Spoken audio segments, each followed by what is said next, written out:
to mute if they're not speaking. Colin, you should have permission to record now. Yes, it shows I'm recording. Okay, great. All right, I'm gonna admit all.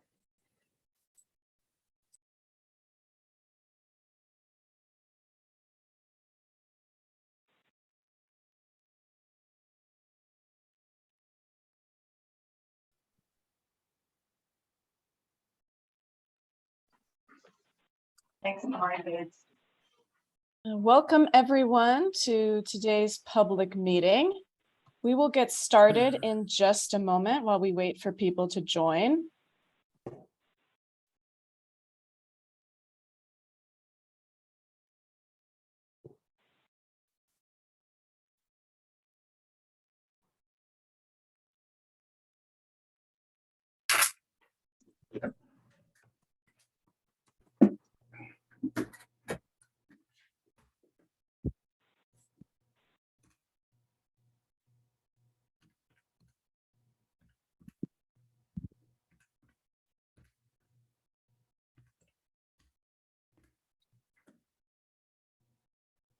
Okay, I'm now sharing my screen. Can anybody verify that they see my screen in presentation mode?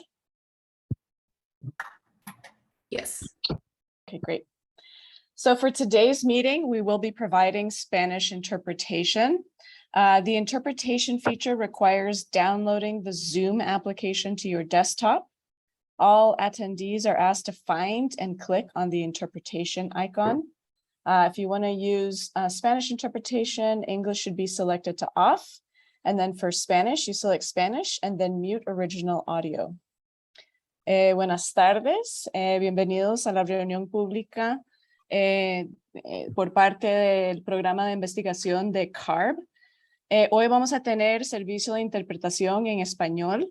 Para usar la función de interpretación de idioma, los participantes tienen que descargar la aplicación de Zoom en su desktop o escritorio. A todos los participantes se les pide que busquen y opriman el icono de interpretación o interpretation. Para inglés, tiene que hacer clic en inglés o English y luego hacer clic en silenciar audio original o mute original audio. Para español, tiene que hacer clic en español o Spanish y luego hacer clic en silenciar audio original o mute original audio.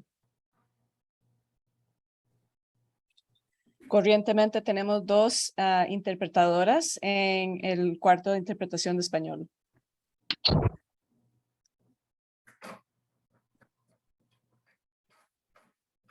All right, we're going to get started in just a moment here. Just give one more minute for people to enter the room.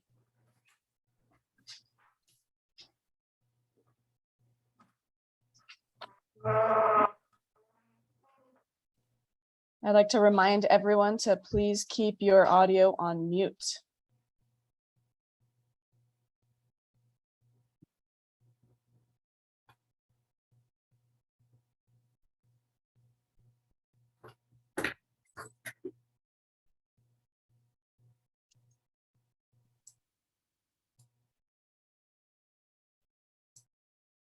All right, I'm gonna kick off the meeting now.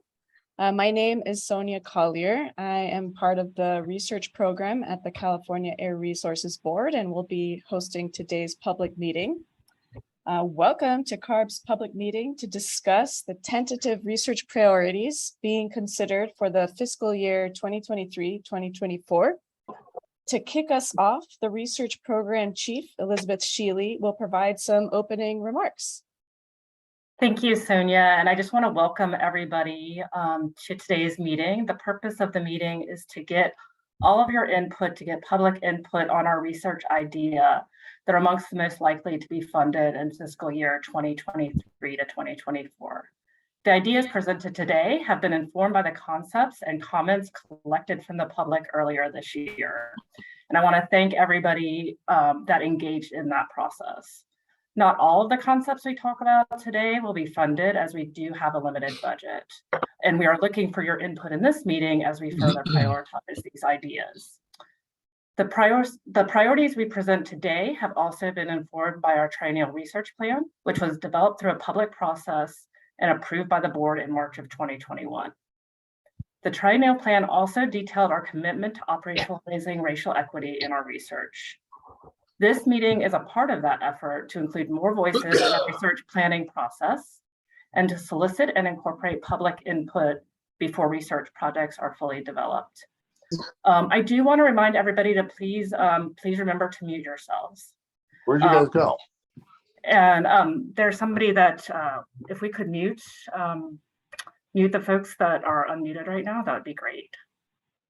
And I will hand it back over to Dr. Sonia Collier, and they will provide an overview of CARB's research program, the annual research planning process, and a summary of the public input we've received thus far. Sonia. Great. Thank you so much, Elizabeth. Okay, with the introductions done, for the next few minutes, I will give a brief overview of our research program, and then I will summarize the comments and concepts that we received from the public. And then for the remainder of the meeting, we will have an open discussion-like format to discuss the proposed research concepts. We will discuss them in the following order. We'll start with health and environmental justice related concepts, then air quality and mobile sources, and then end on sustainable communities and transport and climate.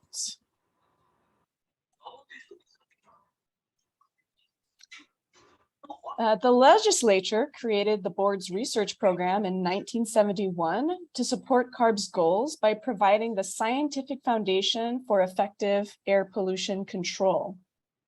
The research program encompasses all aspects of air pollution and plays an important role in meeting the challenges of increasingly stringent federal air quality standards and long-term climate goals. And it also serves as the foundation for effective regulatory decisions. Research program priorities are also responsive to emerging topics and aim to advance measuring and monitoring methods and improve health outcomes. Research projects and topics are identified based on both program needs, emerging issues, and public input. CARB develops program priorities into research projects that can be completed through in-house research, contracted research projects, which receive research program funding each fiscal year, and through collaborative research efforts with other state and federal agencies and institutions. For today's meeting, we will focus on setting priorities for the externally funded research contracts planned for funding year 2023 through 2024. As stated earlier, the research program encompasses all aspects of air pollution, and it covers a wide variety of interrelated topic areas. The health research program focuses on how CARB can quantify and communicate health benefits for indoor and outdoor air. The environmental justice research program focuses on how CARB develops and tracks metrics to evaluate changes in health and over time at the community level. Under economics, an overarching concern is how we can equitably accelerate the transition to zero emissions. And in air quality, we ask, what are the priorities to understand pollutant exceedances and what mitigation strategies can be developed? And in support of CARB's climate program, our research aims to support carbon neutrality goals.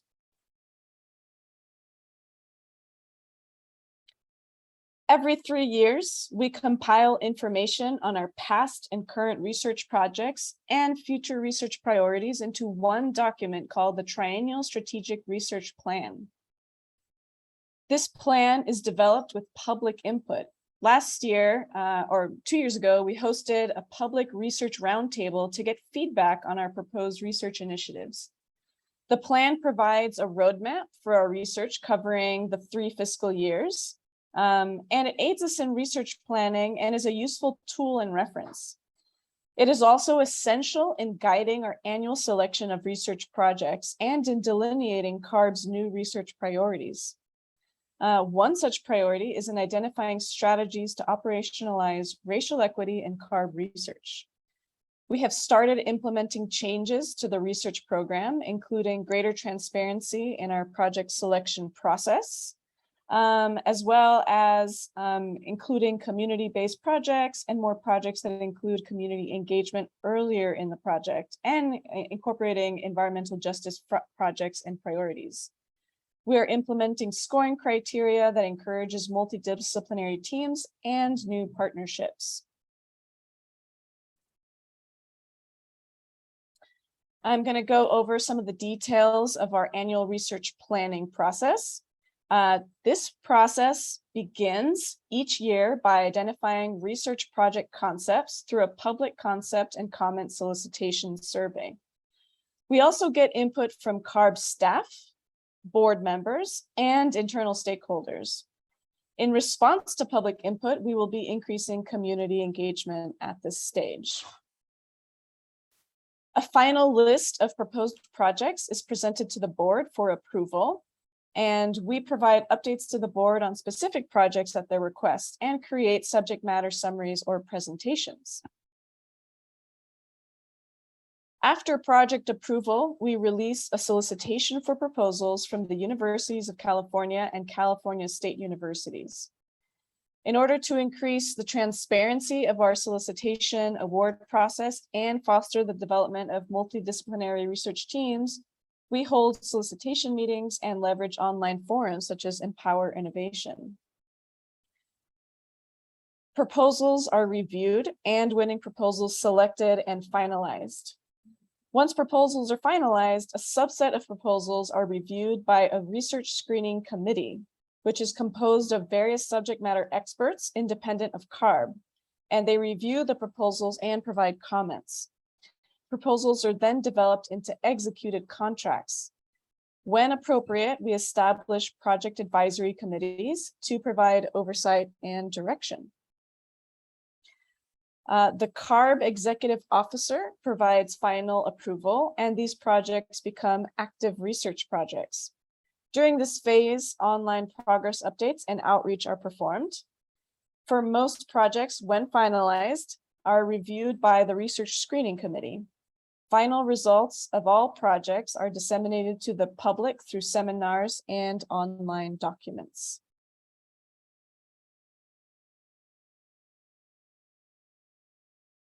Okay. So the very beginning of the planning process consists of collecting research comments and concepts from the public. This year, we received 22 comments. Many of the comments came from members of the public living in the Bay Area Air District, but we did receive comments from all over the state of California. We received a wide variety of comments. There are many comments on exposure concerns related to vehicle emissions, automotive shops, airports, oil fields, ports, two-stroke engines, and waste management vehicles. We also received several comments on fragrances, including concerns on exposure and health impacts. We received a couple of comments related to our incentive and regulatory compliance programs. Specifically, we received support for continuing farming equipment incentives, as well as a comment on barriers to vehicle registration. On the topic of climate, we received further encouragement to continue focusing on climate change policy, as well as a comment to implement climate education. Under sustainable communities and transportation, we were encouraged to create a clear path to a sustainable future, to focus on infill development. One commenter expressed concerns over suburban sprawl, and we received a comment on electric vehicle charging availability in dense areas. CARB staff reviewed these comments in detail and have passed on these comments to appropriate staff. For example, we added some of these comments to the scoping plan comment log and passed on comments to SB 375 staff, enforcement staff, and incentive program staff. For some of the comments, we will be emailing comment submitters directly if they provided an email with specific information related to their area, including information on their local air district or city who can better handle some of their direct comments. The comments do inform our research planning and priority setting in a few important ways. First, they reinforce the importance of continuing to do research on topics that matter to the public. And they also help justify the projects that are prioritized. Okay, so for the project concepts, we received a total of 65. About half of them were from folks coming out of academia, and the remaining came from government, policy, and industry submitters. They ranged in topic over all the various topics that we do research on. We received the most comments, or I'm sorry, the most concepts on health. And note that some of the concepts fit multiple research topics. We received many concepts from people who were first-time submitters, more than half.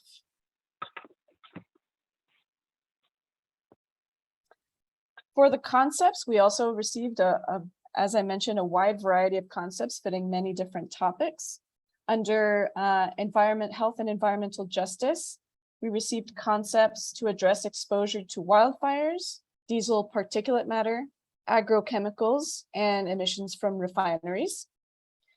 We received concepts related to impacts of air quality and the correlation between air quality and COVID impacts. Under indoor air quality, we received various comments related to indoor air monitoring, smart thermostats, indoor cooking, 3D printing, passive homes, filtration devices, and air filtration benefits. We also received a comment on in-vehicle exposure.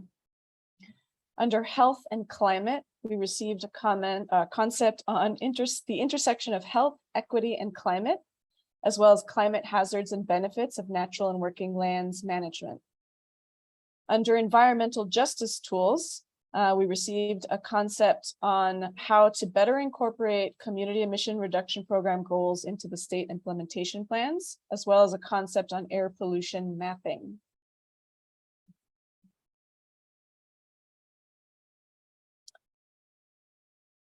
All right, for mobile sources, we received concepts on source characterization, in particular, a concept on greenhouse gases and volatile organic compounds from pesticides, a concept on microplastics, on 3D printing, on mining, as well as on new monitoring tools. We received a few concepts related to impacts of policy, in particular, what the impact on particulate matter composition and impact of prescribed fires from air quality standard setting. We received a concept on reductions from ports and also reductions derived from cool roofs. For mobile sources, we received a concept on real world brake activity, ultrafine particulate matter, electric vehicle efficiency, new engine designs, new fuel production methods, improved watercraft, dust control from off-road equipment, short haul rail, and improvements in goods delivery.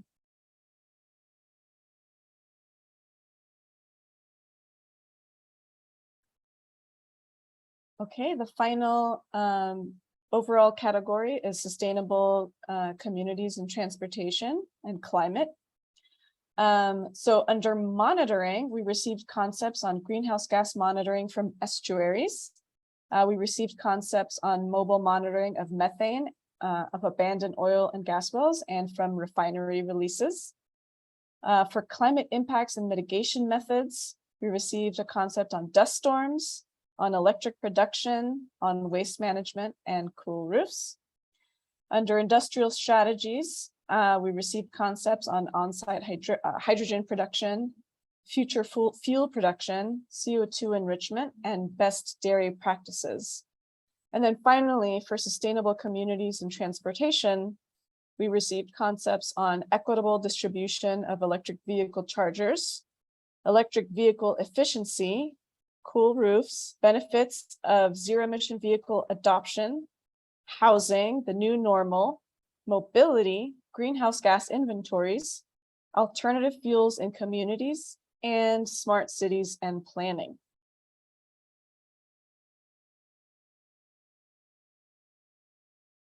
Okay, great. So I'm going to go over a few important ways in which we incorporate the comments and concepts into the research plan. So on June 15th, we closed the comment and concept collection survey. During the months of July and August, CARB research staff reviewed all comments and concepts, and we rated those based on key considerations, which I will describe in the next slide. Research staff also created internal concepts based on all public input and added those to the public concepts. We shared all of the public comments and concepts with internal program staff to get their rating. And based on that combined feedback, we create a list of all high priority projects. During the month of September, we are getting public feedback on all high priority projects, including through this meeting as well as through email. You can submit written comments through email, and I'll go over that later. We are also reaching out to external agencies to leverage research efforts and ensure that we are not duplicating efforts in other agencies. We will be combining all feedback, public, internal, and external agencies feedback to create a list that fits our projected budget. During the months of October through January, we will be getting executive officer approval on that final list and develop detailed project descriptions. This puts us on track to present to the board in January this list of the final list of project concepts for their approval.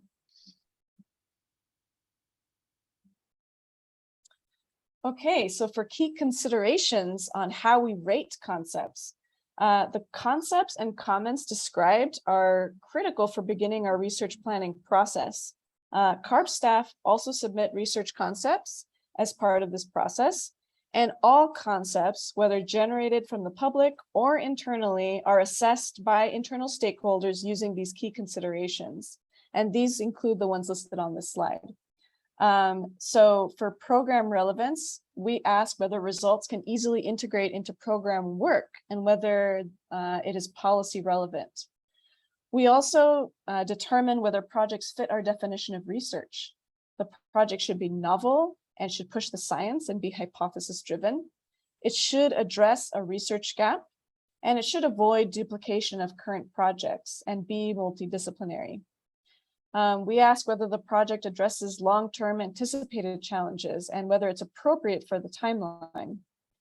Projects that we consider high should be cost-effective and or leverage existing efforts. So in other words, projects shouldn't cost more than $1 million, considering that we have a very limited budget.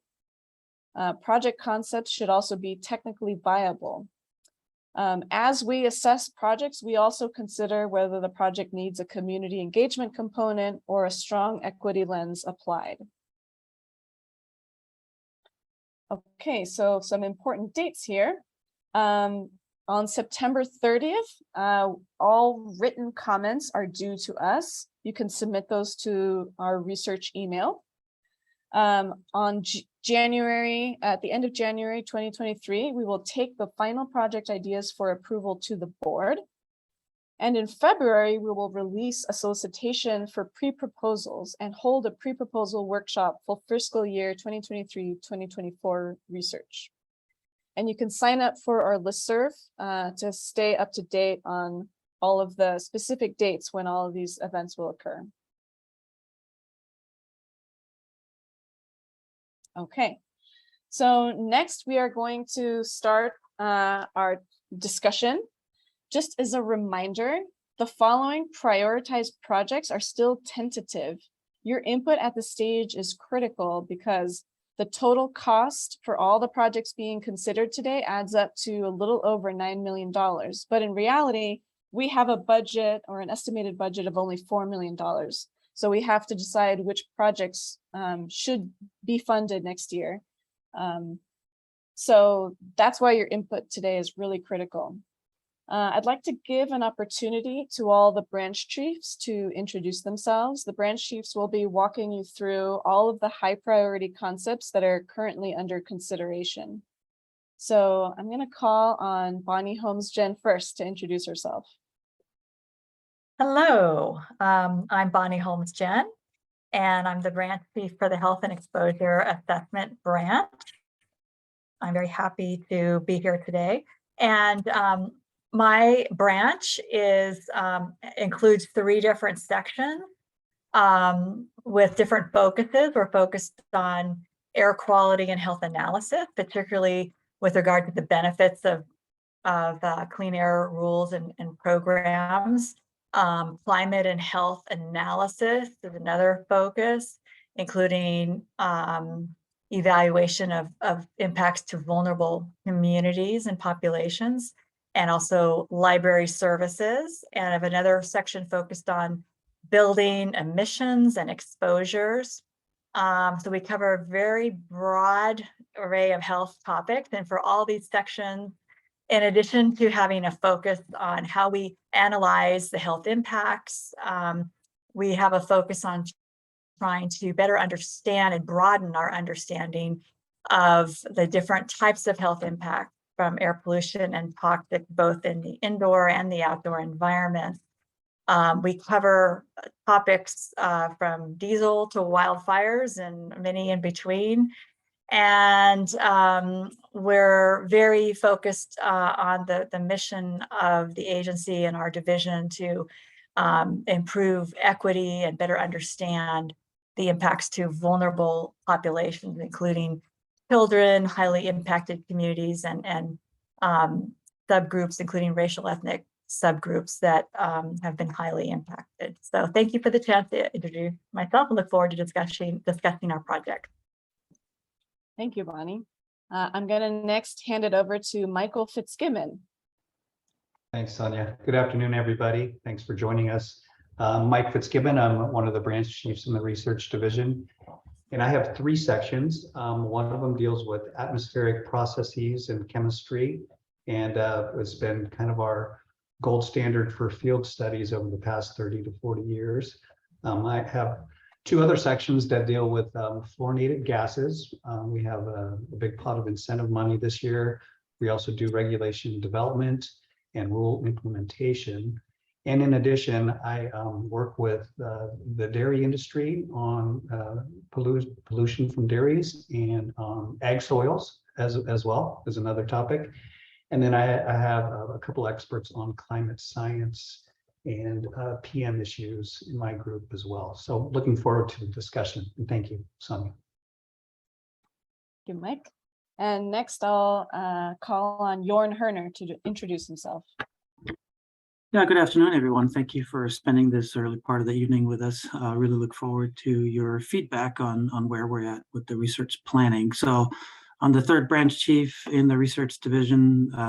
I oversee our mobile source related research, also our greenhouse gas monitoring research. So using ambient measurements, both from ground-based measurement and remote sensing, including satellites, to quantify greenhouse gas emissions, and also looking for mitigation opportunities. And the research planning is in my branch, as well as kind of sustainable transportation issues. So look forward to the discussion today. Again, thank you for being with us. Great, thank you all 3 for your introductions. Okay, so in the next couple of slides, we are going to be discussing the top priority projects that are being considered for funding. And again, I want to remind you all that these are all tentative at this point. Your feedback here is important. After each branch chief describes the topics, the concepts being considered, we will launch a poll where you can choose which ones you think are considered high priority. You can choose multiple ones, and then we'll open up the floor for discussion. In terms of the discussion, we ask you to please state your name and affiliation. You can describe your expertise, role in your community, and/or your research focus. And please limit all your comments and questions to 3 minutes. And also limit your discussion to research-related topics. Okay, so we're going to start with the proposed research related to health and environmental justice. And I'm going to hand it back to Bonnie to describe the projects listed here. Great. So Sonia, I was going to take a moment and just describe a little bit more about our ongoing research, just to provide a little context. also.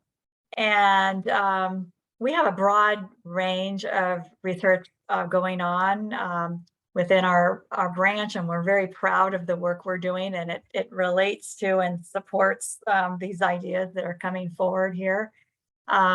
Expanding health analysis is a very important initiative in our branch.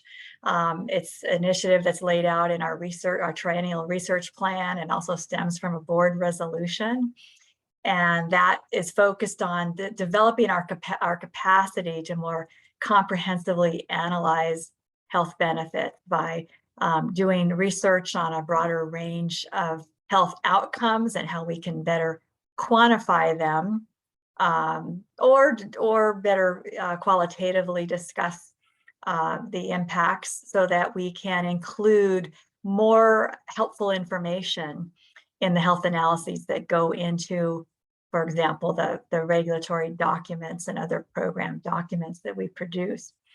Some of the research that we're doing covers, for example, looking at air pollution impacts on birth outcomes, on neurological impacts, both in terms of early neurological issues, neurological delays, or later in life impacts, such as Alzheimer's or Parkinson's disease, metabolic impacts such as diabetes and other asthma impacts. So we have research going on currently on all these topics that broaden our understanding. We've even had research recently completed on the effect of air pollution on COVID-19, both in terms of how much air pollution increases illnesses and deaths from COVID-19. We've had some very interesting results already reported. Wildfires has been a very big topic.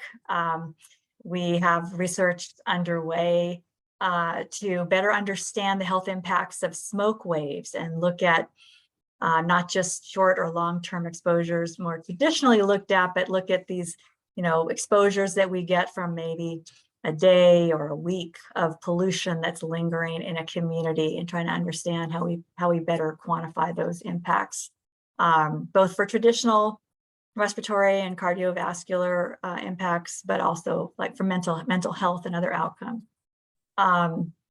Indoor air quality, we have a number of projects on indoor air and helping us to determine how to best move forward toward decarbonization, promoting electrification and reducing emissions from natural gas appliances. Natural and working lands. We have important research going on focused on helping us develop a tool to better estimate the health benefits due to land management practices that can reduce wildfires, for example, or increase urban tree cover. All of these have important health impacts that are important in our climate health analysis and better understanding the benefits of the climate policies and directions that we're going. So that's just a little background on topics that are already covered, and just to give you a sense of the breadth of the work that we're doing. So in addition to that work and other work we're doing, we have some additional concepts that we're putting forward for discussion today that are very much related to the work that we're doing. So the first category on the slide here is on exposure and health and combined impacts. And this is the first two concepts, or first two bullets, are more focused on assisting our climate and health analysis. So the first bullet, what are the combined impacts of climate stressors on health, and taking into consideration environmental justice, racial equity, and social vulnerability factors. So in terms of combined impacts, three that have been very front of mind for all of us, I know, are heat, air pollution, and wildfires, because we tend to experience all these different kinds of climate impacts often at the same time. And of course, the most vulnerable communities are experiencing the highest impacts in these areas. So that's one concept, is trying to broaden our analysis to better understand how we would evaluate and communicate, potentially quantify if possible these combined impacts. And the second bullet is more focused on continuing our work that I described on developing tools to help estimate the health benefits of land management practices. So this would help us to continue that work to develop these tools where we can project forward and look at the health benefits of continuing to adopt policies that that reduce wildfires, that produce the kinds of land management that result in lower amounts or less frequency of or lesser amounts of wildfires and greater amounts of urban tree cover, and being able to project this into the future to support our rulemaking efforts and our broader climate health work. And then the second category on the slide are advancing tools that we can use.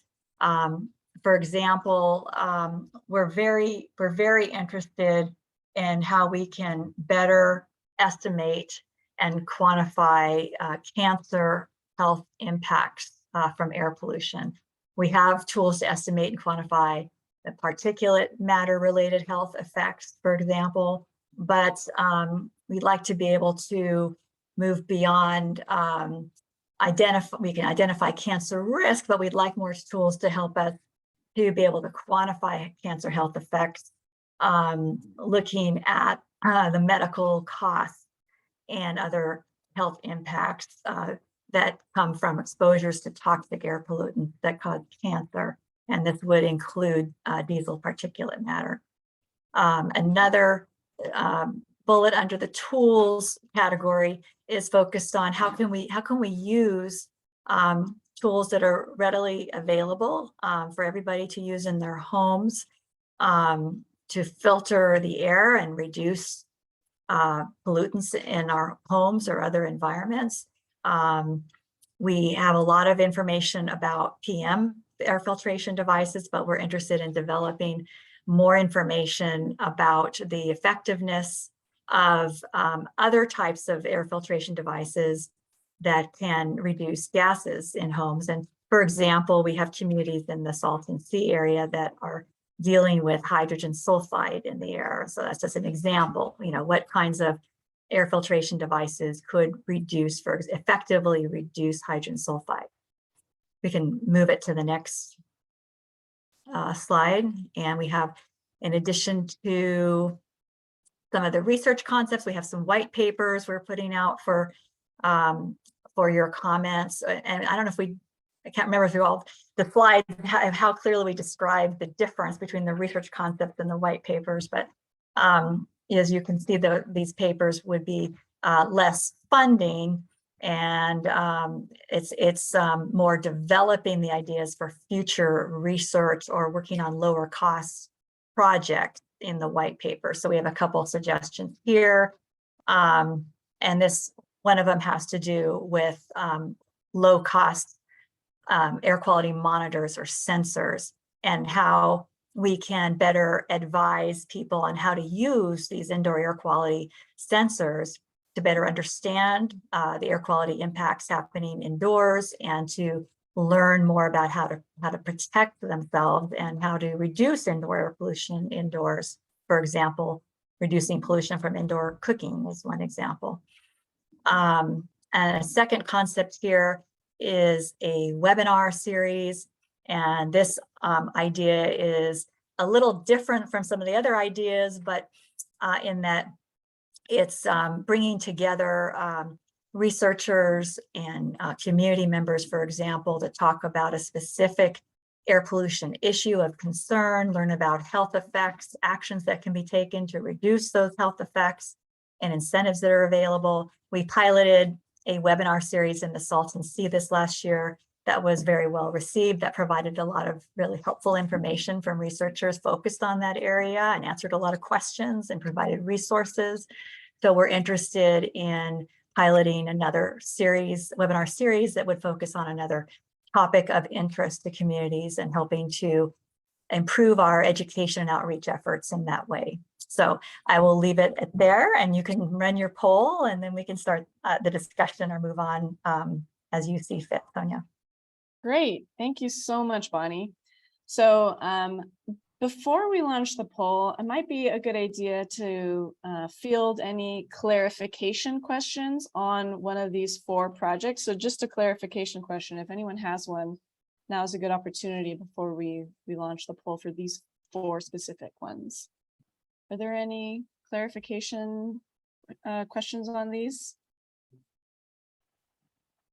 Let's see, I'm trying to look for raised hands. Gina Solomon, I see your hand. Yeah, I was just curious about the one about further quantifying the benefits of cancer reduction. That seems like something that OEHA does.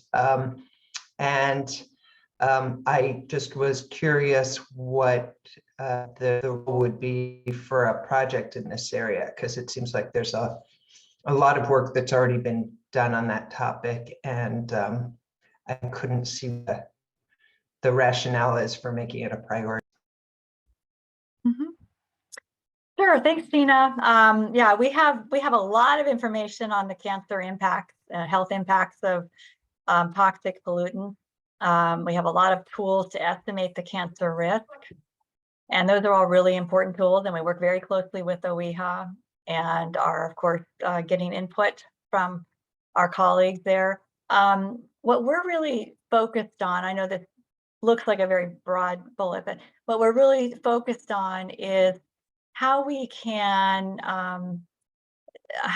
develop some quantified estimates that we can use, for example, in conducting our analysis of, for example, a specific diesel reduction rule. So when we're doing our health analysis, we have tools, as I mentioned. We can estimate the PM impact, we can quantify the numbers of reduced cases of illness and hospitalization, and we're broadening our health outcomes. But we don't have the tools to estimate, for example,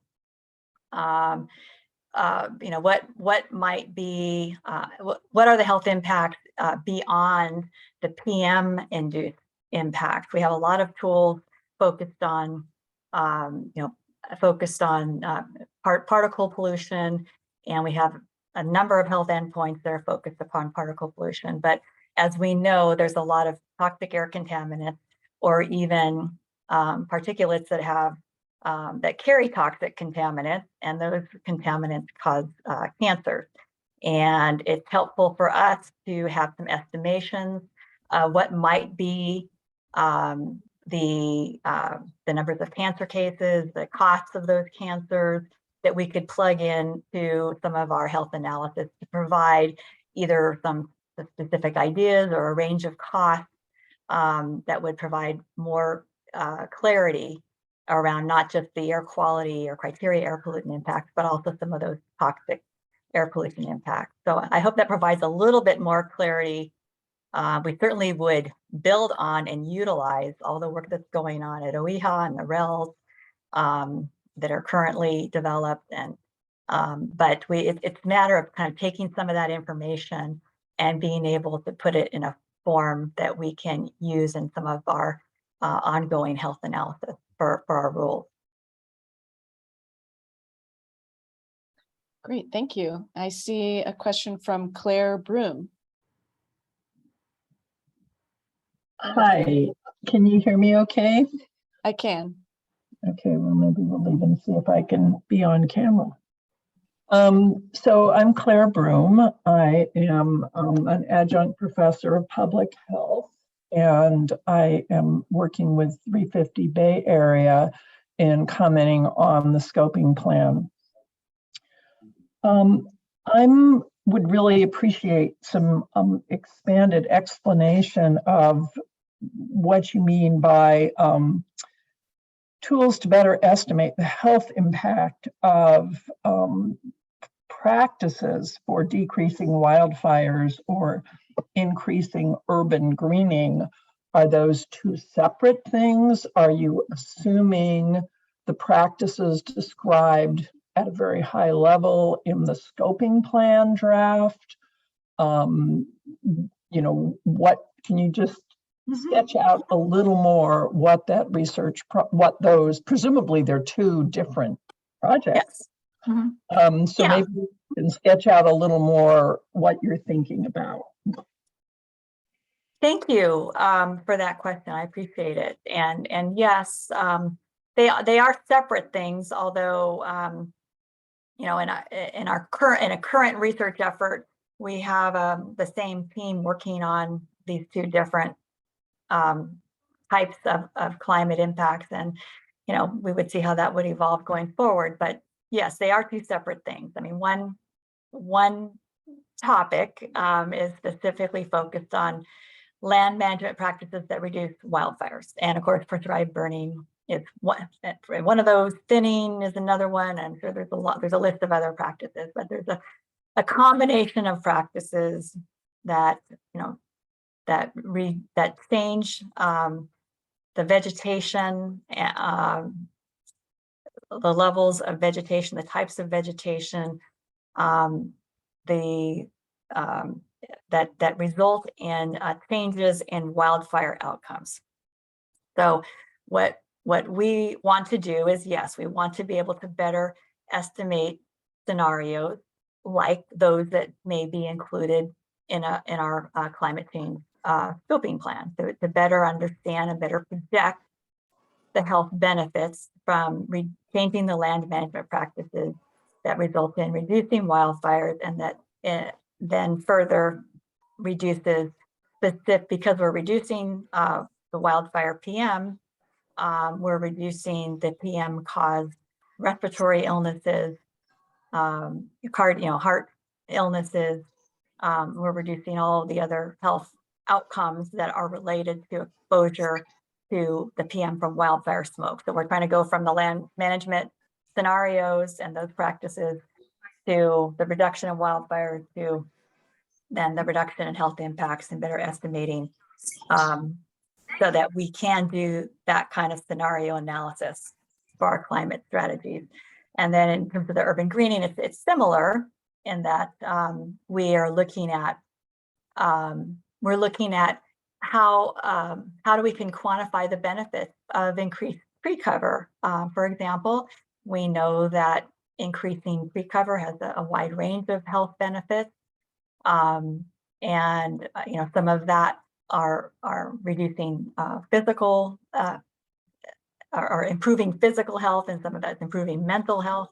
So with our research team, we can get help in identifying how we can quantify those benefits related to specific increases in tree cover in urban areas. And again, then we can better look at some of the scenarios that are projected going forward for improving tree cover as part of our climate strategies, and better demonstrate those benefits. And we're trying to continually improve our ability to understand the broad range of health benefits that go along with those strategies, so that we can present this broader range of health benefits. I hope that's helpful. It is helpful. I am still somewhat curious. Since you're looking at the practices, there is presumably assumptions you're making about how effective those are in decreasing emissions from wildfires. And my sense is that's a somewhat controversial area. So how much does your analysis permit, for example, sensitivity analyses of different levels of effectiveness of the practices? Mm-hmm.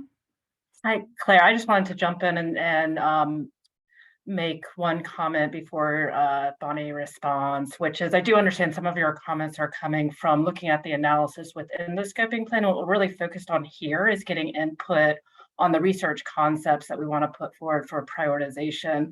We're happy to answer your questions on that analysis through another forum if you want to reach out to us on the scoping plan in particular. I understand, and thanks for the clarification, but it does relate to research design, and how you are setting up the questions. and what assumptions are baked in versus what assumptions will actually be assessed in the research projects. Yes, and at this stage, we're at kind of a more broad stage of the idea and concept versus the very detailed stage of the types of questions. But Bonnie, if there's something else you want to add to that. Well, I just say, yeah, I mean, there's estimations that are involved in, in all the steps of doing these projects, estimations of the benefits of different management strategies to reducing wildfire impact. And I don't know if Barbara has a quick comment on whether we present a range of strategies or whether that's envisioned going a range of impacts for different strategies or whether that's envisioned going forward. But I guess I would just say that we would take your comment into consideration and appreciate your input that you're suggesting that we look at what are the assumptions that we're making as we're tying the benefits to those specific strategies. So I appreciate that comment. I don't know if Barbara Weller, our manager of our climate analysis, has anything to add. I think really I would just, can you hear me okay? Yes. Oh, good. I think I really would just reiterate what Bonnie is saying. I mean, obviously these concepts are at the very beginning and high level, but this is something that we will definitely be thinking about as the concept is developed, to think about if there's some way to incorporate ranges of these different practices. And of course, the different practices are going to have different effects. Looking at thinning versus prescribed burns, obviously we'll have different impacts on wildfire risk reduction. But we'll definitely put this forward as we're thinking about this going forward and developing the concept more thoroughly. Great, thanks. Okay, I see a question from Celia Fayola from UC Irvine. Hi, Sonia, thank you. So I have a quick clarification question about the urban greening part of this. So the way urban greening has been framed so far in this session is that there's the assumption that any urban greening is going to have a positive health impact. And so my group's been working on some research looking at different types of trees and their sort of intersection with air quality. And the kind of line I've been saying lately is it's not just about planting trees, it's about planting the right trees.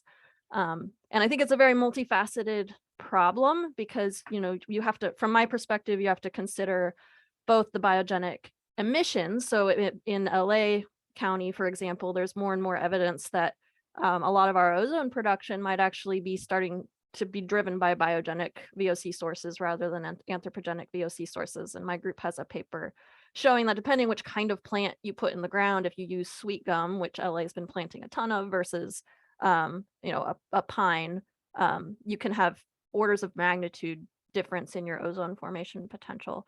But of course, emissions aren't the only question. They also can take up ozone. They can also serve as a surface for particle deposition. You want to consider supporting ecosystem services. You want to consider urban heat island effect and mental health services. So I recognize it's a multifaceted problem, but I guess I'm just wondering about this sort of phrasing that assumes any urban greening is going to have a net positive health benefit. Well, I appreciate that comment, and I would, that's helpful, and we'll take that into account. I think we generally are assuming that on a general level that urban greening as a whole is improving air quality based on the research, based on the literature. Well, I would contest that statement very strongly with my recent paper. Okay, and Ron Cohen has some papers too that would suggest that's not true. Would be happy to look at that, and we appreciate you. If you can share the link to that, it'd be really helpful.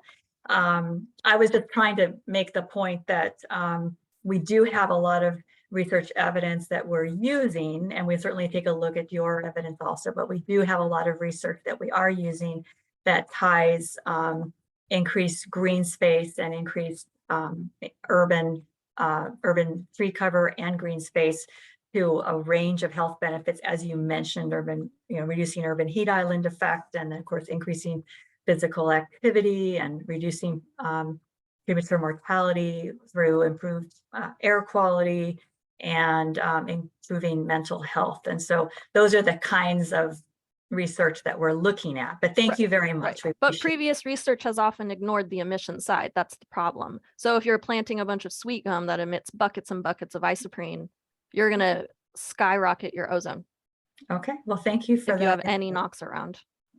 Okay.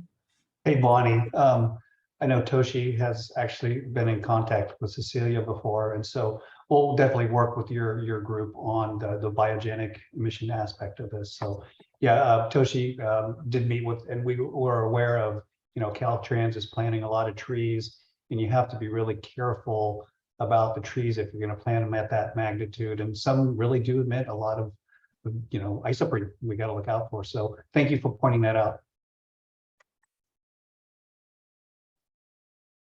Great, thank you for the rich discussion. Okay, so I'd like to launch a poll for the 4 projects on the screen right now. So the idea here is for us to collect input from the public and from our external stakeholders. So CARB staff, please refrain from voting.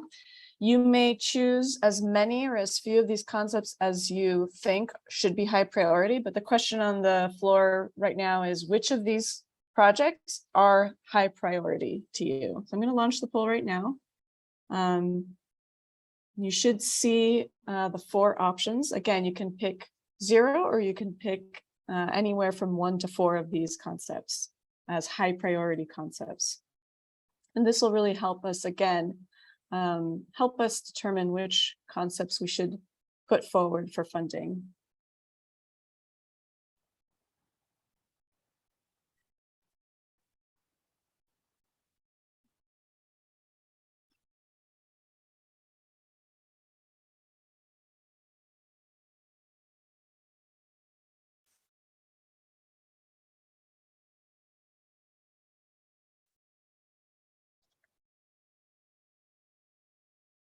Great, I'm not seeing any, a couple more coming through. I'll give it a few more seconds.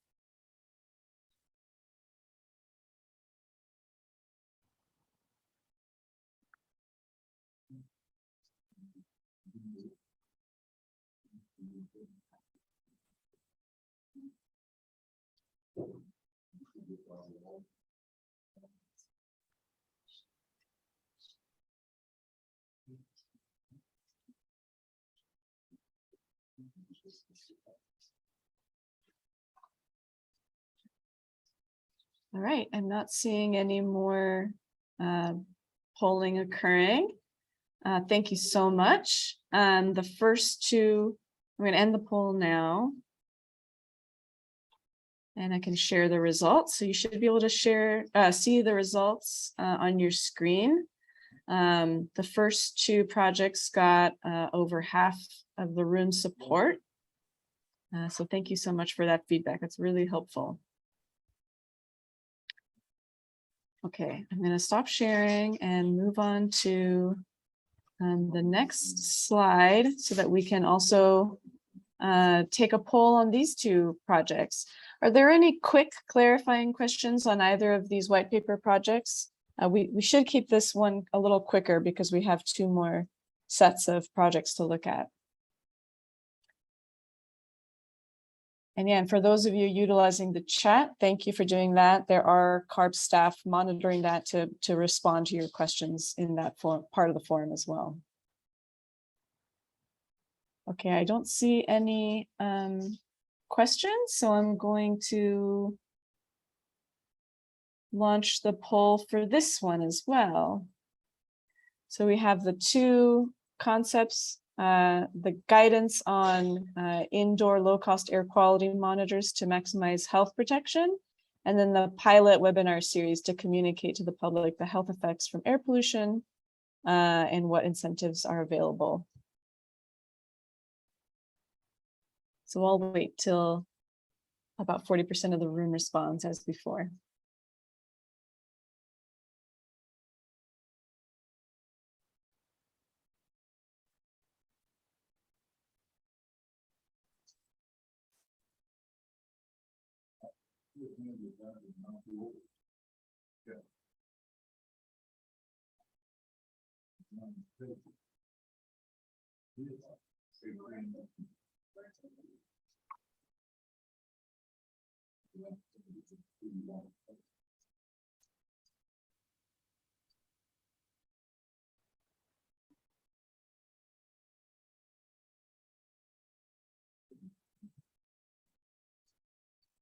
Okay, slow it down. Oh, there's a couple more coming in.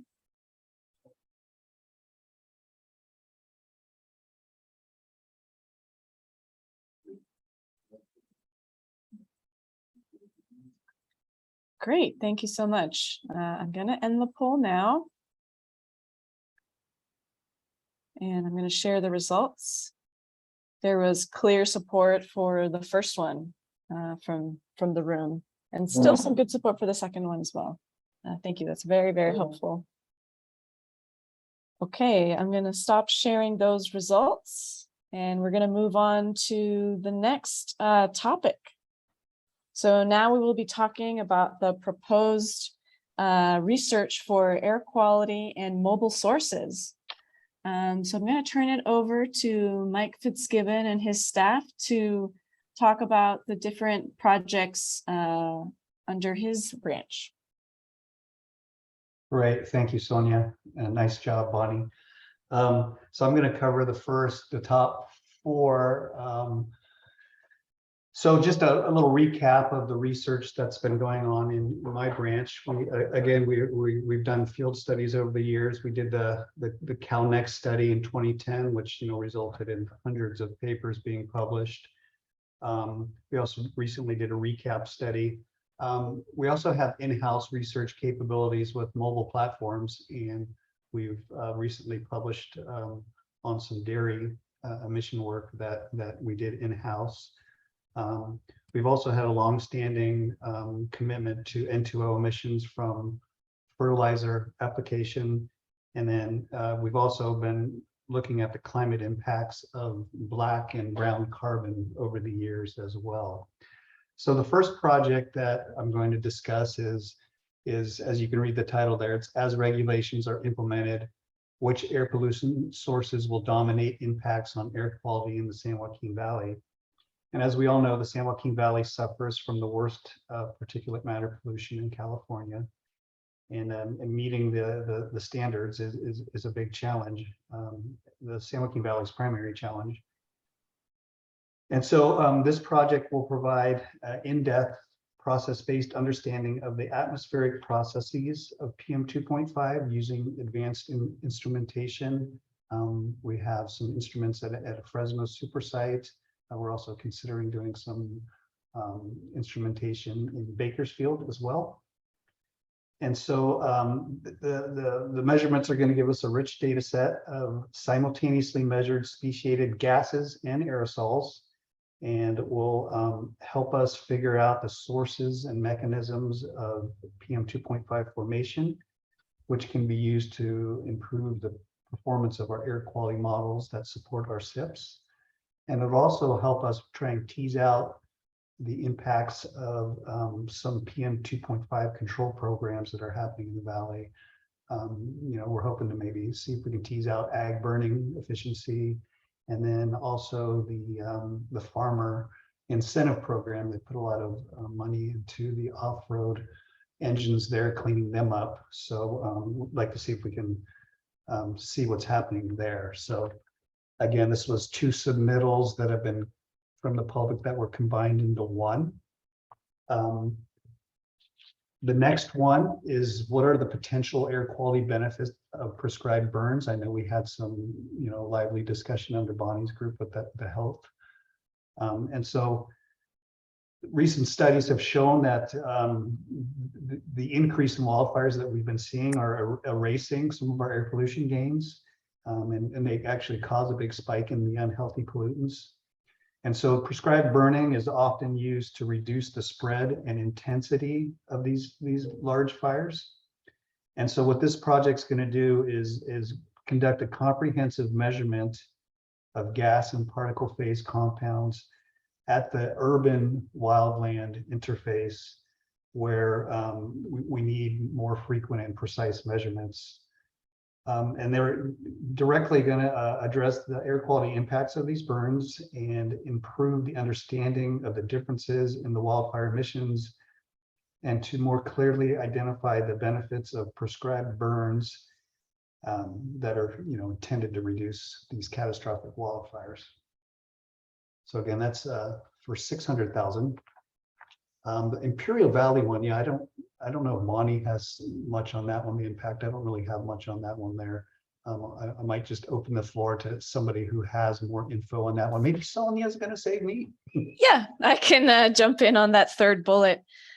So over the years, we have received many concepts to investigate air pollution sources and mitigation strategies in the Imperial Valley, which is highly impacted by a variety of sources, including the border and other sources.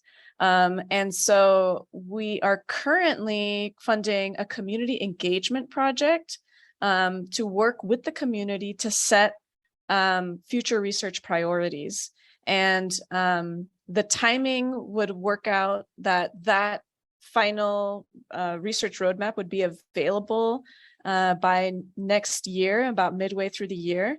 So it would be good timing to launch a phase 1 of that project. And so we would like to potentially allocate some money to start the research that is recommended by the community. So we don't know exactly what that project would look like. We have an idea based on some of the concepts submitted in prior years. And we'll have a more set idea when we hear from when we finalize the community engagement project. So that's the gist of that one. Thank you, Sonia. Absolutely. I really appreciate that. Okay, and then the last one I'll discuss is under advanced tools, which is how can we make the novel toxic metal aerosol real-time analysis, TARTA, instrument more user-friendly and deploy it in areas of concern. The TARTA instrument was developed for CARB by UC Davis as a proof of concept instrument to measure metals in ambient aerosol PM 2.5. And the initial contract was a success, but we feel that additional support is needed in order to bring it from kind of this developmental stage to kind of a field user application. And so basically what we're going to do with this $150,000 is, work on the improvements with coding and that kind of stuff, and have 5 new units built for CARB to own and then deploy for upcoming and current field studies. And I see Gina has a comment here that could we use TARTA for, that I just lost the chat there, but I think she was saying, can we use TARTA on locomotives? And I believe that could be one of the applications for the TARTA instrument. So Sonia, back to you. Thank you, Mike. Okay, so now I'm going to hand it over to Jorn and his staff to describe the 2 concepts under mobile sources. Thanks, Sonia. All right, so I'll describe the next 2 projects. So the first one is to measure PM from locomotive wheel and breakaway emissions in near communities in California. And we've been doing motor vehicle emissions research for 20 years or more, and our regulatory program has done such a good job of limiting the directly emitted PM that comes out of the tailpipe. So between the PM standards that are now in place for regular gasoline cars and the fact that we're switching over to zero emission vehicles, the brake and tire wear emissions is starting to become the largest fractions of overall PM emissions from mobile sources. And so over the last 5 years, we've we've done a good job of investigating and providing more information and quantifying the emissions from cars and trucks. And so the next category where we want to have a better understanding of the brake and tire wear emissions is from locomotives. And this would feed right into our inventories for directly emitted PM from mobile sources. And then there's this added aspect to the project where a lot of the braking takes place in communities, and a lot of these particles have a lot of toxic metals in them. Homes are very close to the rail line, so there's some issues with and concerns about the exposure. So that's the first project. The second project is specific to the energy usage of air conditioning and heating in modern vehicles. So electric vehicles, they don't have nearly as much energy on board as a gasoline vehicle. They don't waste most of their energy in producing heating, and they don't need big cooling systems the same way regular vehicles do. So the electricity used in heating and cooling can become a big factor and really affect in some atmospheric conditions or climate conditions. The range of a vehicle can be reduced by bless you, Mark Roast, can be reduced by as much as 40% due to the energy use of the motor vehicle air conditioning and heating system. So this project will compile all the different types of technologies that are available, evaluate some of the newer technologies such as heat pumps for use in mobile applications, and see if there's a way to reduce the amount of energy associated with heating and cooling motor vehicle cabins. And I'll pause there and see if there's any questions. Great, thank you so much, Jorn and Mike. I see a question from Gina Solomon. Go ahead, Gina. Hi, yeah, this is an impressive list of projects. Thank you. These are things that really need to happen, except I really didn't quite see the last fit. It just is hard for me to believe that engineers from Tesla and all the other EV manufacturers aren't working on this problem as a way to increase the vehicle range. And why do we need to put public money into this? They are going to solve this problem on their own without CARB's help. And it just seems like that isn't one of the criteria, I know, on your list of criteria for picking projects, but I just couldn't, this one's in here. Yeah, thank you so much for that observations, and you're exactly right. A lot of these manufacturers are obviously trying to do some of this themselves. Part of what we're trying to do is really inform ourselves about what is going on in this space. There's some manufacturers that are asking for credits for reducing the energy load associated with motor vehicle air conditioning and heating. And so we really need to know what is above and beyond normal, to what extent should we use credits in regulatory schemes to incentivize some of these technologies, and to what extent will they happen by themselves. So that's going to be important for us to have a really good handle on, to have a place where you have a report where all these different technologies are compiled and compared will be really beneficial for us in that sense. Does that make sense? I can't imagine the free market won't take care of this pretty quickly. So it just might take, especially compared to all the other great ideas on that same page. No, thank you for that. I'll call on Tao Zan and see if he wants to add anything to that response. I think he's with us. Hi, this is Tao. Thanks for the comments. And like you mentioned, the main purpose for this proposed research concept is to collect the relevant information in order to inform our policies and incentive programs in the future. We agree. There are certain aspects that the market mechanism may work very well, but still we wanted to understand what is the current status of the technologies. And also, there are always trade-offs, for those technologies. In one hand, you could save energy and extend the battery, and in the other hand, there are some upfront cost associated. So there's a benefit for us to understand.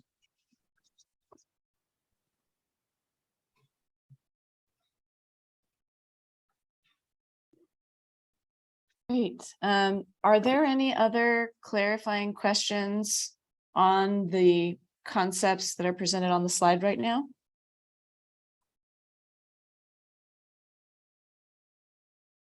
See, there's a few things in the chat.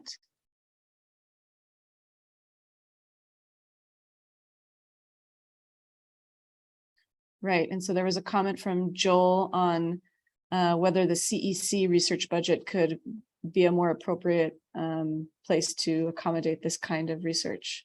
And we have spoken to our colleagues at CEC, and yeah, I think they did show some interest in this project. So we'll continue to work with them on this topic. Thank you for that comment. Okay. Great. So I am going to give everyone the opportunity to, oh, I do see a question. Sorry, Nick, I almost missed your hand. Okay, go ahead, Nick Cormier. Yeah, thank you. And I apologize if you already answered this. I got distracted by a second there. But for the first project on the screen where the regulations that are implemented, what are the air pollution sources that will dominate air quality in San Joaquin Valley? Can you just give me like the two, like a real Cliff's Notes version of how that differs, how this proposal differs basically from what San Joaquin Valley SIPs already present, both in terms of PM and ozone? That's the part that I'm just a little unclear on of what this is proposing to do and how it differs from what the SIPs already project into the future. Thank you. Sure. Thanks, Nick, for that question. Yeah, the intent of these studies is to use advanced instrumentation to better understand the sources of PM emissions in the valley. So the San Joaquin Valley SIP, of course, is based on the best knowledge that they have to, at the time that they're doing the SIP. The intent of our research program is to be looking out into the future, and using advanced techniques to figure out, do we have the right sources apportioned, and then, like I said at the end there, we also want to see if we can tease out the benefits of some of the regulations that we have, that are in place in the San Joaquin Valley right now, for them to help meet the SIP, which would be, like, the ag burning or, other measures like that. So, and another benefit is to improve actually the models that are used for the SIPs. So, the models and the SIPs are only as good as the tools that are based on. And so, we're continuously trying to improve the emission inventory. We're, trying to improve those emission models to make the SIPs better. So I hope that addressed your question, Nick. And if you need more technical details, I have some backup on the line here too. No, that helps me out. Thank you. As someone who writes San Diego's SIP, I was just kind of curious how that would meet. So it looks like this would be of interest to us in the future, how this great. How this goes. So thank you. I see a question from Muriel Strand.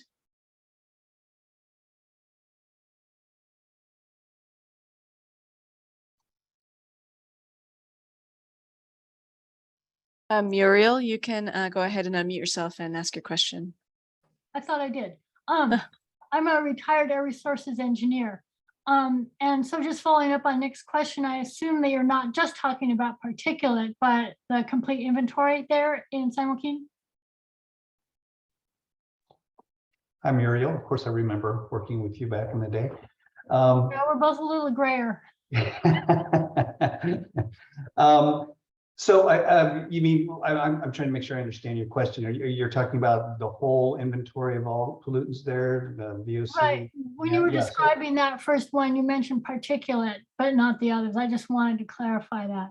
Yeah, no, I mean, the instrumentation that we're using for this particular study really focuses on PM. We have two different type of, one's kind of we're going to do a longer term measurement campaign with one of the instruments, and the other one's more of a short term. And so I don't know if Sean's on the line. If Sean, if you could get into the details here from Euro, because you don't have to do that. So it sounds like that really wouldn't be focused on greenhouse gases. No. Would you be looking at oil and gas extraction? No. Okay, thanks.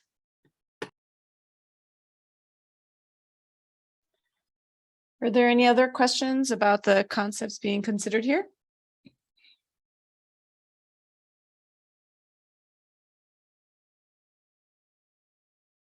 Okay, great. Okay, so I'm going to launch a poll again for the projects being considered here. So just as a reminder, this is for the public and our external stakeholders to vote on. You're voting on whether you think the project is a high priority, and we're not necessarily comparing them to each other in this single poll. We're just looking at all the ones that get a high level of support. Okay, so I'm launching the poll, and we've also added a none of the above option. So you should see all of the projects on the slide listed with a more brief description. So please go ahead and you can select as many or as few as you believe are high priority.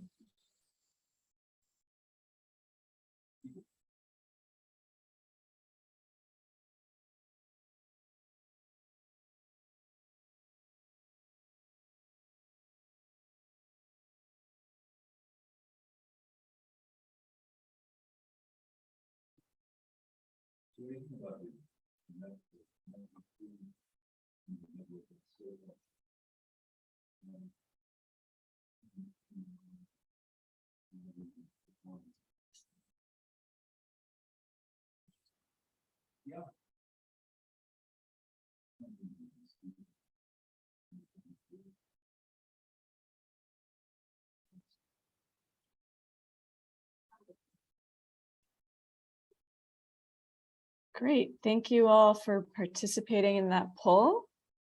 I'm not seeing any more coming in. I'm going to end the poll there. And I'm going to share the results so you can see how everyone voted. Yeah, so it sounds like all of these projects are of interest to someone, and particularly the first two got a lot of support overall. So thank you so much for that input. All right, we're on to our second to last set of slides here. Let's see. Okay, so now we're going to be describing proposed research on climate and sustainable communities and transportation. So Jorn, I'm going to turn to you to discuss the emissions and trends bullets. Yeah, thank you. I'll describe the first two, and then I believe Jose is going to do the sustainable communities and transportation ones. So the first two relate to the greenhouse gas methane, and we've done quite a bit of research work over the last decade trying to use ambient measurements to quantify the total emissions that we have here in the state of California, and then compared that to kind of the bottom-up inventory. And those numbers don't perfectly agree. The amount of methane emitted or suggested to be emitted by the ambient measurements is higher than what our current inventory shows. And so if we want to dig into that a little further and try to find out why that is, we really need to know what are the specific sectors of that emit methane where there's a discrepancy. And the San Joaquin Valley is a place where there's just a lot of different sources of methane. There's a lot of dairies, there's a lot of oil and gas industry, there's a bunch of landfills. And so all the major sources of methane are found there. And actually satellite imagery suggests that there's a kind of a methane hotspot in the southern San Joaquin Valley. So with this study, wanting to do a source apportionment of methane in the San Joaquin Valley, so we can disaggregate the total number that we have from inverse modeling and ascribe it to individual sources. And we can then compare that to the inventory and see if there's more work that's needed there to potentially update what we have in those inventories. So that's the first one. The second one is also concerning methane emissions, but this time specifically for landfills. It's one of the major sources of methane in the state of California, responsible for approximately 20% of our inventory. And it's one where we've seen some interesting behaviors in the research that we've done. We've used a number of different ambient measurements to quantify methane from individual landfills.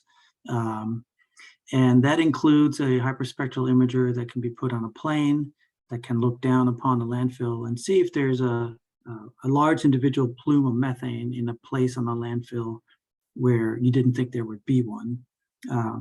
And we found a number of very large plumes at landfills. So this project dovetails nicely with the previous ones. This is where we're a little bit further along on the research kind of scale, and we're actually going to look at an individual source such as landfills and understand what are the emissions, total emissions from these landfills, and what type of activity on landfills contribute to high or low emission rates of methane from landfills.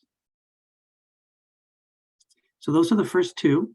We'll kick it over to Jose to talk about sustainable communities and transportation research projects. Great.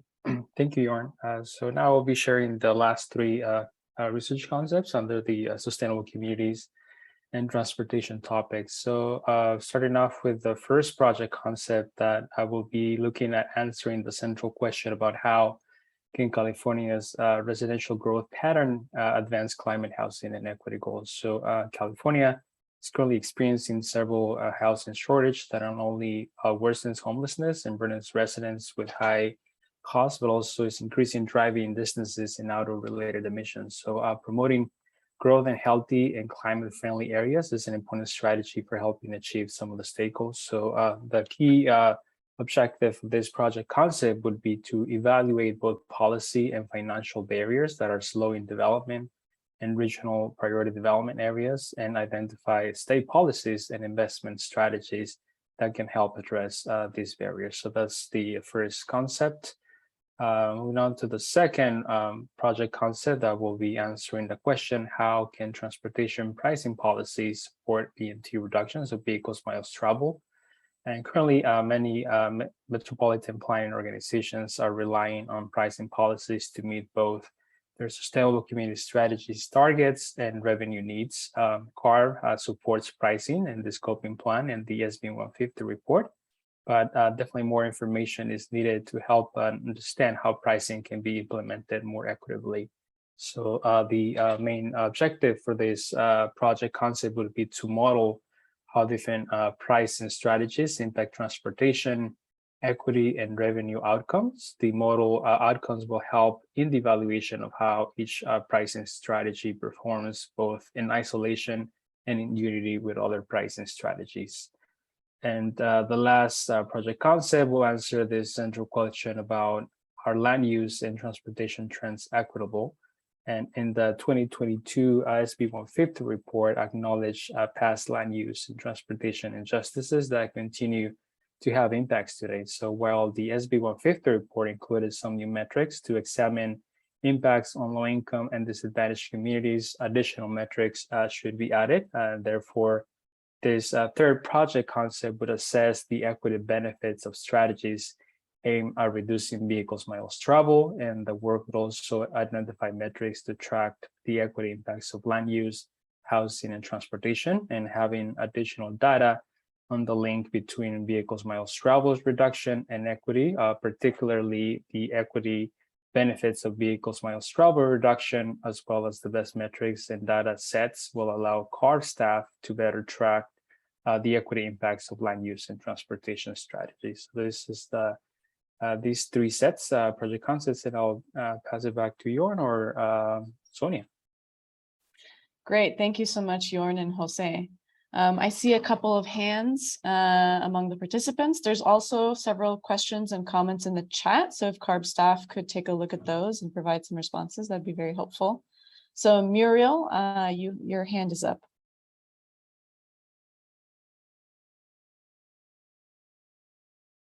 Muriel, you can go. Oh, okay, you took your Sorry, hand I down. forgot to undo it. No problem. Mark Roast, I see your hand. Go ahead. Thank you. It's Mark Roost. I'm with Sustainable Energy, Inc. and an advisor to Silicon Valley Clean Cities Coalition. Starting with the first paragraph in Sustainable Communities and Transportation, it is a mutually interacting process.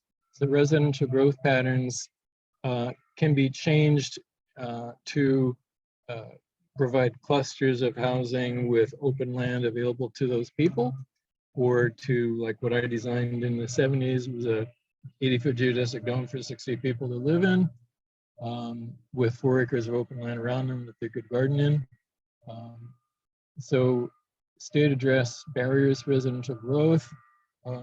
There is new construction technology coming on, which I can do offline with you, explain offline with you, which will make it possible to do new towns or new neighborhoods on old towns, things like that. And they can be designed sustainably. How do different pricing strategies affect? This is another mutually reciprocal interactive thing where prices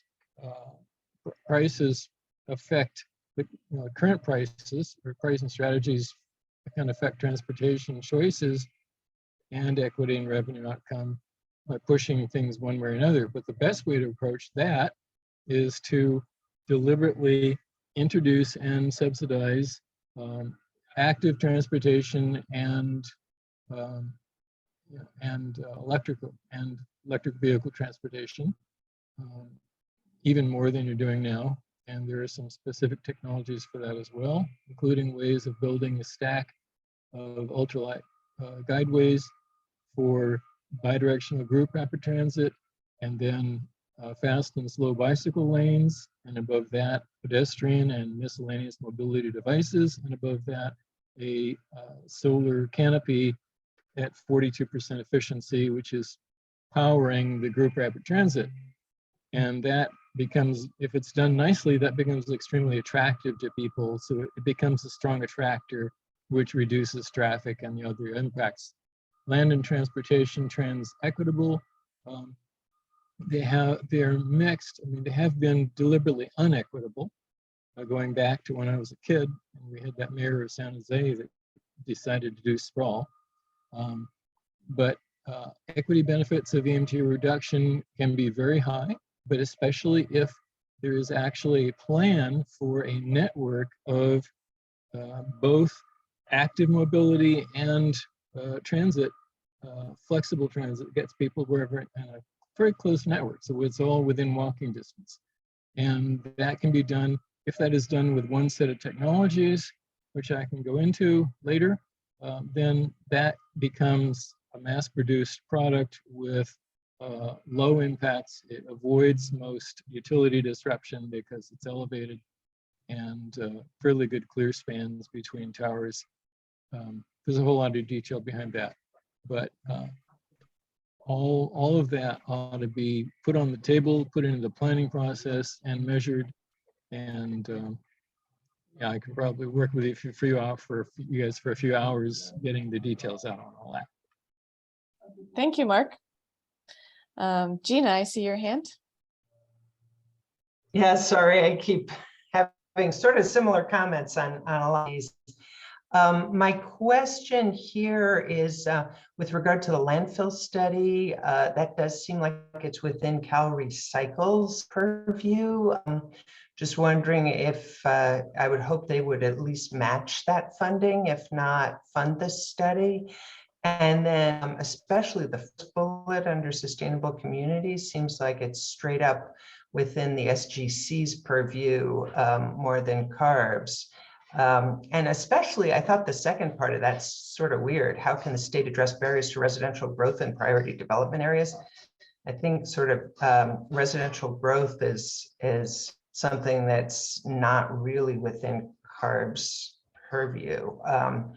And so I just, again, I mean, there's so many things to research that are straight up within CARB's area and where there's nobody else out there that could do it. And seeing CARB reaching into areas where there are others like either the private sector or other cities that could really or could or should be doing that work. Doesn't, it seems like since you're already over budget, that would be the best of your money. Anyway, thanks. Thank you so much, Gina. Jorn, did you want to address the landfill Cal Recycle question? And there were a few other comments in the chat related to that one as well. Yeah, thank you for the comment. And we do work very closely with Cal Recycle, and we collaborate a lot, especially on methane emissions research from landfills. We have both co-funded projects and we have funded separate projects that work together in different ways so that they inform each other. So it's been a good collaboration with them. This is one of the projects that we decided to pick up, but we certainly are very coordinated and make sure that between the two agencies that we have the most complete program. Great. And also, who would like to address the second part of Gina's question related to the sustainable communities and transportation projects and perhaps working with SGC on that? Can anybody answer that question?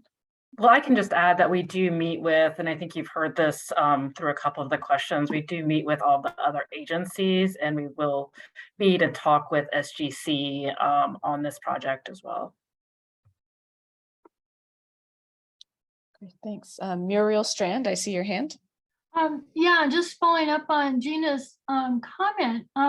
It might be a chance for CARB to look at that politically hot source of motor vehicle emissions, politically hot, that is, that people didn't want to look at back in the day, induced emissions from VMT related to new residential.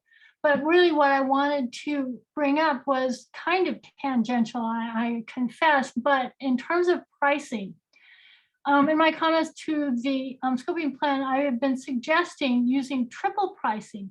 So having as many products and services as possible be priced not just in dollars, but embedded kilowatt hours and greenhouse gas emissions. And two, if this is verifiable in terms of behavior, it could potentially be a source of offsets. Thanks. Thank you so much. Are there any other last short clarifying questions on any of these projects?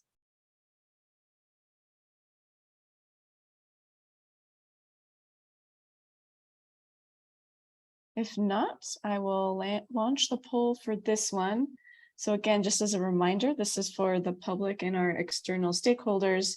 You are not voting on them like one over the other on the same poll. You're just voting on whether you think individually these are high priority. You can vote for as few or as many as you like. I'm launching the poll now. And we will be comparing all of the results together after this meeting.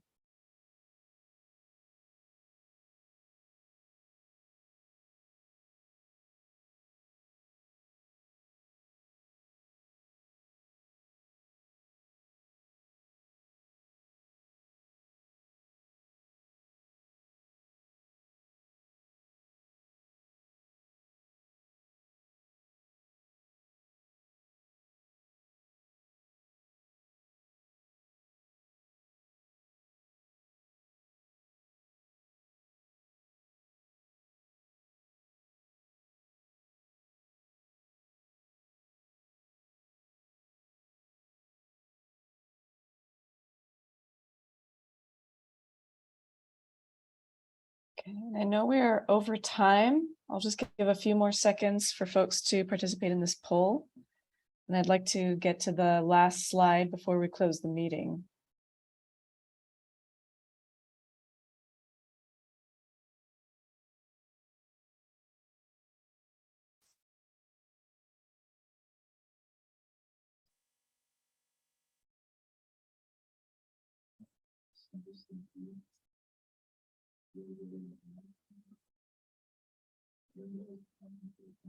All right, I'm going to end the poll there and share the results. So there's a healthy support for the first one. So thank you for that feedback. I'm going to stop sharing and go to our last slide, and I'm going to turn it over to you, Elizabeth. Thanks, Sonia. So we wanted to acknowledge all the comments that we've gotten in, and we understand there's a strong interest in pesticide research, and this is a topic area we'll explore in coordination with other agencies, as there are multiple other agencies with interest and jurisdiction as well. And with that, I will hand it back over to Sonia for more of a general discussion on all of the topics. Yeah, so thank you so much, Elizabeth. I'm going to open the floor for a little bit longer for any final comments on the research concepts that we provided to you today. If you have any other questions on the planning process or anything else that we presented, now's a good time to do that. So Martha Van Ruijen, I see your hand.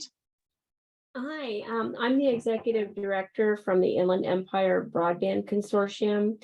And I just wanted to emphasize the need for the sustainable communities approach. Our consortium received a Caltrans grant and worked with SCAG, the Southern California Association of Government, along with the California Emerging Technology Fund. And we did a hot off the press study that was just released, and I put the link in the chat, that showed that a higher level of broadband usage, a higher level of broadband deployment at higher speeds and affordability could lead to a 15% reduction in GHG from reduced vehicle miles traveled. And that's a significant number. And we also found that a support of telecommuting, just to pick one, you could go telehealth, online education, more online applications, simple things like post office tasks can all lead to reduction of trips. But telecommuting seemed to, we did a focus group with essential workers and various different types of sectors, public sector, educational sector, health sector, and various jobs. And telecommuting came out as a very strong way to reduce vehicle miles traveled. And we believe that there is not emphasis on this, on improving broadband service and making sure that it's affordable so that people don't even have to get in their car for many, many trips. And it seems to be dismissed off as, well, you know, that was COVID. People did it during COVID. But right now I'm able to attend a meeting that I wouldn't have been able to attend because it is online. I couldn't have driven to CARB and gone to a public meeting with the traffic the way it is. That would be the reason I couldn't go from the Inland Empire. I can't even get around the Inland Empire. There's a 20-minute wait at the interchange from my neighborhood just to get on the freeway at various times during the day. So that's common, and I'm not exaggerating. So I believe that CARB should actually take an effort in the sustainable, in the proposed work on sustainable communities, and really emphasize telecommuting as a must. Not this, your life depends on it. It's not about like, do you want to telecommute? You should be telecommuting. Your bosses should be for it. And we should be talking about it from its environmental benefit. So we went to the trouble to do this study with Caltrans because it's very important in addition, Caltrans was interested because they're looking at autonomous vehicles. They're looking at ways to improve their system using technology, and they need the internet in their right of way. And they also sometimes are barriers to expanding broadband because they have large facilities that you have to cross and so on. And we're looking at improving their process of getting there. So I just wanted to really emphasize that telecommuting delivers. And it should actually be like, if you're not telecommuting, you're hurting the environment. If you're not telecommuting, you're causing VMT and GHG. It shouldn't be like, well, I just don't feel like I doing do it. want to be Thank you. respectful of Oh, the I'm sorry, time we and I have didn't mean left to go on. because I we're didn't mean to already go on. over. Yeah, I but didn't mean to go on so long, so everyone forgive me, and I'm done. Thank you. appreciate your comments. We do have some ongoing work related to in the sustainable communities line of work related to telecommuting and things like that, although not proposed in this set of projects. Happy to follow up with you. Yeah, I appreciate it. And questions. the reason I was talking today is that I did submit this as an idea and it didn't make the cut. And I just wanted to at least get it in there that I did take the time to write a proposal, and I never heard a response. Yes or no, that's okay. And I thought I would attend the meeting, and I had another meeting to go to. So I'm sorry that I'm going on because I didn't have a chance to make other comments, but I really believe that it should be a high priority, and I appreciate you letting me know that you'll reach out. I appreciate it. Thank you. Thank you. Yeah, I see two more people with their hands raised. If you can please keep your comments very brief, that would be appreciated. We're over time by almost 20 minutes on the meeting. So Joel Irvis, please go ahead. Can you hear me?